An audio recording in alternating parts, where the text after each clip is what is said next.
Om Swastiastu. Perkenalkan, nama saya Nyonya Mantri Andani dari kelas 12 MIPA 2 nomor absen 27. Di sini saya akan mempresentasikan siklus akuntansi perusahaan dagang pencatatan ke jurnal umum dan khusus. Jurnal umum adalah sebuah jurnal yang digunakan untuk pencatatan segala jenis transaksi keuangan dalam suatu bisnis pada periode tertentu.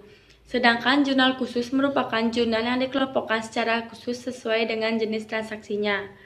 Fungsi dasar jurnal. Jurnal umum memiliki 5 fungsi penting bagi sebuah perusahaan. Yang pertama, fungsi historis. Pencatatan setiap transaksi dilakukan berdasarkan waktu terjadinya transaksi, sehingga jurnal umum bisa menggambarkan kegiatan perusahaan sehari-hari dalam satu bulan. Yang kedua, fungsi pencatatan. Jurnal umum digunakan untuk melakukan berbagai hal pencatatan keuangan yang terjadi dalam perusahaan selama periode waktu tertentu. Yang ketiga, fungsi analisis. Menganalisis semua transaksi untuk mengetahui akun mana yang harus didebit maupun dikredit. Keempat, fungsi instruksi. Merupakan perintah untuk melakukan pencatatan pada buku besar baik yang didebit maupun dikredit sesuai dengan hasil analisis. Yang kelima, fungsi informatif. Jurnal umum memiliki fungsi sebagai informasi melalui pencatatan transaksi yang dilakukan. Adapun jurnal khusus memiliki 4 jenis, yaitu yang pertama, jurnal pembelian. Berfungsi untuk mencatat semua transaksi pembelian barang usaha secara kredit. Yang kedua, jurnal penjualan. Untuk mencatat semua transaksi yang berhubungan dengan penjualan barang usaha secara kredit. Yang ketiga, jurnal penerimaan kas untuk mencatat semua transaksi penerimaan uang dari berbagai sumber pemasukan. Dan yang terakhir yaitu jurnal pengeluaran kas untuk mencatat semua transaksi pengeluaran uang dari berbagai sumber pengeluaran.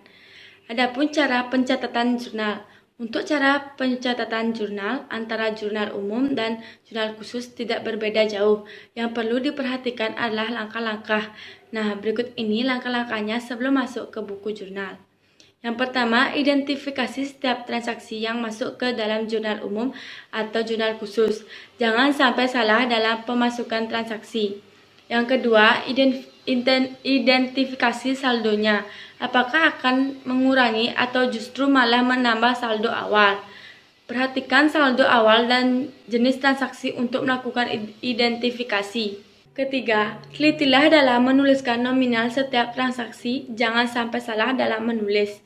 Keempat, lakukan analisis untuk mengetahui antara yang ada di debit dan di kredit harus sama. Perbedaan jurnal umum dan khusus. Jurnal umum. Yang pertama, terdiri dari 2 kolom yaitu debit dan kredit. Kedua, untuk mencatat semua transaksi yang dilakukan oleh perusahaan. Yang ketiga, bentuk dari jurnal ini terdiri atas kolom tanggal, akun, keterangan, referensi, dan jumlah yang terdiri atas kredit dan debit. Yang keempat, semua transaksi hanya dicatat pada satu jurnal saja. Yang kelima, dilakukan setiap terjadi transaksi. Keenam, untuk jurnal ini, posting dari jurnal ke buku besar dilakukan langsung setiap terjadi transaksi. Yang ketujuh, pencatatan dapat dilakukan oleh satu orang. Yang kedelapan, digunakan hanya pada perusahaan jasa dan perusahaan dagang yang masih tergolong kecil, di mana transaksinya belum begitu banyak. Yang kesembilan, hanya memiliki satu jenis. Yang kesepuluh, fungsi dari jurnal ini berdasarkan kegunaan dari jurnal tersebut. Sedangkan jurnal khusus, yang pertama terdiri dari banyak kolom. Kedua, hanya digunakan untuk mencatat transaksi sejenis dan sering terjadi. Yang ketiga, bentuk jurnal ini disesuaikan dengan kolom-kolom yang diperlukan dalam mencatat transaksi sejenis. Yang keempat, transaksi yang terjadi harus dicatat sesuai dengan jenisnya dalam beberapa jenis jurnal yang berbeda. Contohnya, apabila transaksi tersebut berhubungan dengan pengeluaran, maka harus dicatat pada jurnal pengeluaran kas. Yang kelima, dilakukan secara periodik, biasanya setiap akhir bulan. Yang keenam, posting dari jurnal ke buku besar dilakukan secara berkala dan kolektif.